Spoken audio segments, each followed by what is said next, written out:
પાટણ શહેરના ગણેશવાડી ખાતે દેશના સૌથી જૂના સાર્વજનિક ગણેશ મહોત્સવની પૂર્ણાહુતિ કરવામાં આવી હતી, જેમાં ગણેશજીની માટીની પ્રતિમાને ગજાનન મંડળી ભદ્ર પાટણ દ્વારા ઉજવવામાં આવેલા 148મા ગણેશોત્સવનું ગણેશજીની મૃણમય મૂર્તિના ગણેશવાડી ખાતે વિસર્જન કરી ગણેશ ઉત્સવનું સમાપન કરાયું હતું।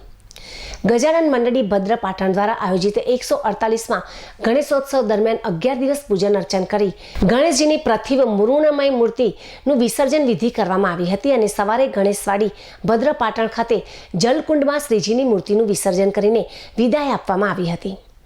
તે પૂર્વે ગણેશજીની ભક્તિભાવપૂર્વક આરતી પણ ઉતારવામાં આવી હતી। ત્યારબાદ ધાર્મિક વિધિ વિધાનથી ગણેશજીના વિસર્જન પૂર્વે ગણેશજીની મંડળી રમી ગરબાનું આયોજન કરવામાં આવ્યું હતું। ત્યારબાદ ગણેશવાડી ખાતે ગણેશજીની શોભાયાત્રા સ્વરૂપે પ્રદક્ષિણા કરાવી માટી તપેલામાં પાણીથી ભર્યા બાદ તેમાં ગુલાબની પંખડીઓ તેમજ ગણેશનું શાસ્ત્રોક્ત વિધિ વિધાન તેમજ આસ્થાપૂર્વક વિસર્જન કરવામાં આવ્યું હતું। ગણેશજીના વિસર્જન કાર્યક્રમમાં સંસ્થાના હોદ્દેદારો, સભાસદો, ભાઈ બહેનો અને ભાવિક ભક્તો ઉપસ્થિત રહ્યા હતા અને ગણેશજીને પ્રાર્થના સાથે ભાવભીની વિદાય આપીને જલકુંડમાં ગણેશવાડી ભદ્ર ખાતે ગણપતિ બાપ્પા મોરયા પુંઢ્યાવર્ચી લોકરચાના નાદ સાથે વિસર્જન કરવામાં આવી હતી। આમ 148મા ગણેશોત્સવની પૂર્ણાહુતિ પણ કરવામાં આવી હતી। નવા વર્ષમાં 149મા વર્ષનો ગણેશોત્સવ આનંદ ઉલ્લાસ સાથે ધાર્મિક અને શાસ્ત્રોક્ત પદ્ધતિથી ઉજવનાર નિધર સાથે સંકલ્પ કરવામાં આવ્યો હતો, તેવું ગજાનન મંડળીના સુનિલ પાગેદરે કહ્યું હતું।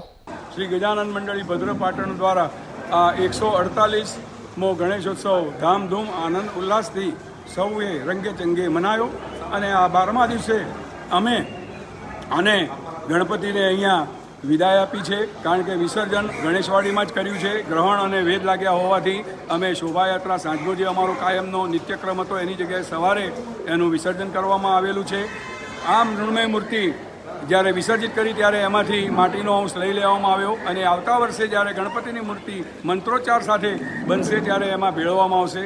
149મો આ ગણેશોત્સવ આવતી સાલ 2026માં આવશે અને ભારતભરમાં આ પહેલો પ્રસંગ છે કે સાર્વજનિક ગણેશોત્સવ એ પાટણથી શરૂ થયેલો છે। એનું 150મું વર્ષ સાર્ધ શતકોત્તર સુવર્ણ મહોત્સવ થશે અને એમાં અમારા બધા સભ્યો એમાં તન મન ધનથી મોટા પ્રમાણમાં ઉત્સવને ઉજવવા માટે થનગની રહ્યા છે। અત્યારથી એની તૈયારીઓ અમે શરૂ કરી છે અને એ અમે 150મા વર્ષની આતુરતાથી રાહ જોઈએ છીએ। આ પ્રસંગમાં અમને બધા સરકારી તંત્ર, નગરપાલિકા, પોલીસ સ્ટેશન, મામલતદાર ઓફિસ, અમારા નગરપાલિકાના કોર્પોરેટરો, તે સાથે પત્રકાર મિત્રો